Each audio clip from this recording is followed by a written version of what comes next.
Lebanese fans from Sydney. He's paying for a bus from Sydney to Canberra, paying for their entry fee, getting them into the game. So 100 people are going to be able to come down from Sydney to Canberra, all expenses paid by Robbie Farah himself, just to make sure that they've got more fans there than the French. And I think that's a tremendous gesture for any player to use his own funds to pay for a bus and to pay for tickets and all that sort of stuff to get these players into the game. I think it's a remarkable gesture. Yeah, definitely. And from reading the comments section, it sounds like it's not the first time he's done this either. Yeah, I mean, he's a bloke that does like to give back to the community. He's very involved within the community. He's at the back end of his career as well. So, for him, it's all about giving back to those that have helped him get to where he is.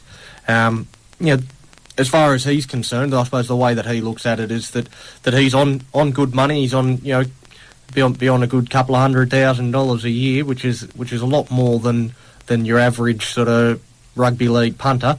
Why not help out the blokes that sort of support him? And I don't think too many people take that. I don't think enough people take that sort of attitude and reward people for the success that you have in life. So. Yeah, well done, Robbie Farah, and I'll tell you what, I reckon you've made a fair few fans for Lebanon, not just Australian fans now as well, that'll probably will be going for Lebanon over France just because of that type of gesture. On to Brucey's own Sam Kerr, because he did claim her. He said the show couldn't, he had to claim her, because he brought up first. I don't know whether Sam would like this. No, probably not. But Sam Kerr, MVP. Well, we all knew that was coming. She's been phenomenal all season, and MVP once again is probably the award every player wants, because that's the one that's voted for by your peers, and she's taken it out. Yeah. So the same week she was named Australia's Sportswoman of the Year.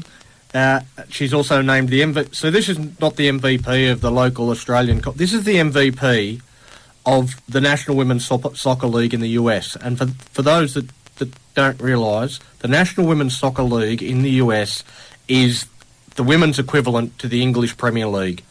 This is like Aaron Moy winning the best player in the English Premier League. It is huge. And the fact that, again, I saw Cristiano Ronaldo won the FIFA Men's Player of the World's Best Player Award. I think that award is now pointless because it's been tarnished by the fact that Sam Kerr didn't even make the short list for the women's side. So how can you trust who wins it on the men's side if they can't even get the short list right on the women's side? So fabulous achievement for Sam Kerr. Yeah, and like we said, the MVP is the one that the players want to win, because that's the one that's voted for by your peers. It's not, down to umpires or officials or anything like that. It is down to the people you play with and play against. They are the ones that vote for this one. Fantastic effort, Sam Kerr. She just keeps making us proud. 17 goals, 4 assists, highest number of goals in this season. Makes her now the all-time highest scorer in that competition, overtaking Jessa McDonald with her 34th goal this year. So, she just keeps breaking records. Yep, she keeps making us proud, that's for sure. And lastly, we spoke about Ben Simmons. He was the first-round selection playing for Philadelphia, and the last 3 games, he's 4 games, he's already breaking records. He's getting the stats in everywhere as far as scoring, rebounds. He's just doing it everywhere. He's doing things that few rookies have ever done before. He's achieving things that no one's achieved since Shaquille O'Neal. He's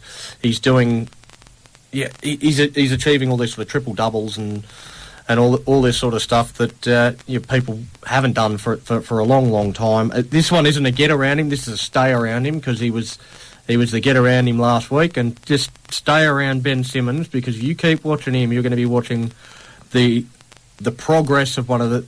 He's going to be an all-time great. I can see it now. And people are saying, don't put too much pressure on him. He's only 3 games into his career. It's a good 3 games. That's it. And, like they said, one of the records he broke, one of the records he equalled was the last player to do that was Shaquille O'Neal. So he's in very, very good company at the moment. And he's the first Australian to get, what they refer to as a double-double or a triple-double, where they get, so it's 10 or above points in a certain statistic. So whether it be points and rebounds or points and takeaways, all those kind of statistics. But he's getting it in the key KPIs. There's about 6 KPIs for basketball, and obviously rebounds and points are the 2 highest ones. That's where he's getting him in. He's getting him in the good end. So I watched some highlights just today of his most recent game, and his vision is phenomenal. The way that he drives in hard, and then he finds an open player, gets the assist out, and that's probably his greatest strength as a point guard. He's not fantastic from 3-point land, as you'd expect your point guard to be, but he's got the vision of a point guard where he's able to find the open player so regularly and so precisely. Like I saw a round the back pass to an open player, and just passes that phenomenal. Just an incredible talent. Keep watching him. You're going to enjoy it. Yeah, definitely. He's definitely one to watch, and he's definitely making a name for himself, not only as an Australian playing basketball, but just as a basketballer in general. We will be back in a moment, and we're going to get into the blowtorch. This is In the Sheds with Albie, Brucey and Donny on VCA 885 FM, where the valley comes alive. Now it's time to turn up the heat in the sheds. It's blowtorch. That's right, you're in the sheds. This is the blowtorch. If you want to get in touch with us, hit us up on Twitter at thesheds885, or you can get in touch with us on Facebook at thesheds885, where we are on VCA 88.5 FM, where the valley comes alive. We have 2 blowtorches, and again, they're probably not going to get the time they deserve because we are running short of time.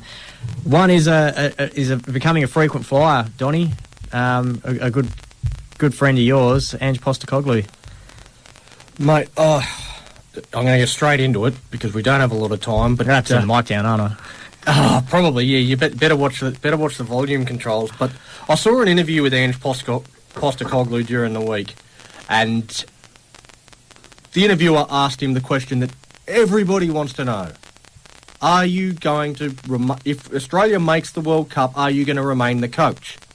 Well, it's a yes or no question, isn't it? It's a pretty simple, straightforward, unambiguous question.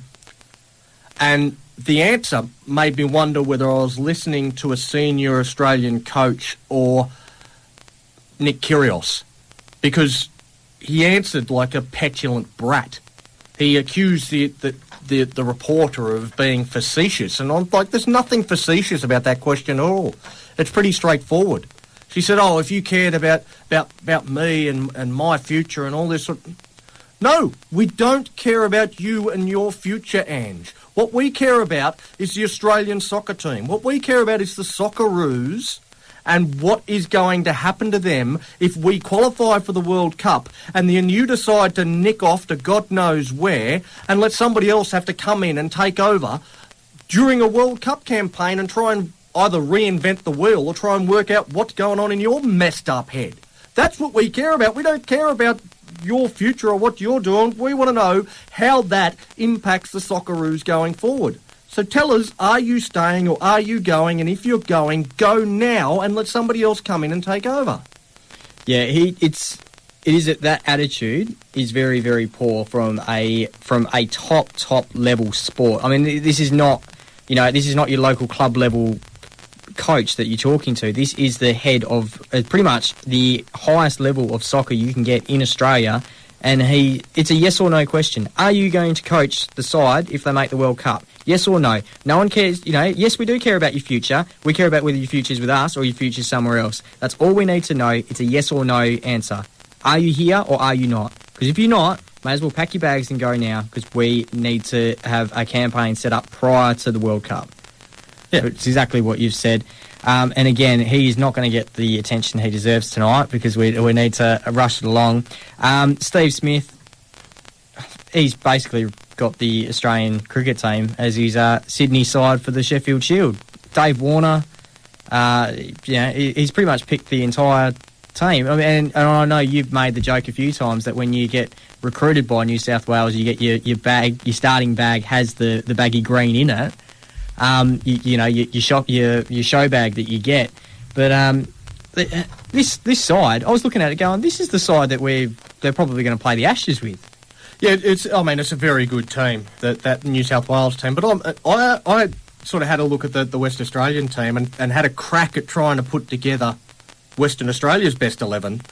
Now, what I've come up with is Sean Marsh and Michael Klinger opening, Ashton Turner, Mitch Marsh, Hilton Cartwright, Marcus Stoinis, Cameron Bancroft as the wicketkeeper, batting down at 7, and then Nathan Coulter-Nile in at 8 with Darcy Short in at 9, who scored a century in the One Day Cup, batting at 9, and then you got Richardson and Berendorf at 10 and 11. So the Western Australian team, I think, compares pretty well with that New South Wales team, considering that leaves out guys like AJ Tye. We've got Sam Whiteman's out injured.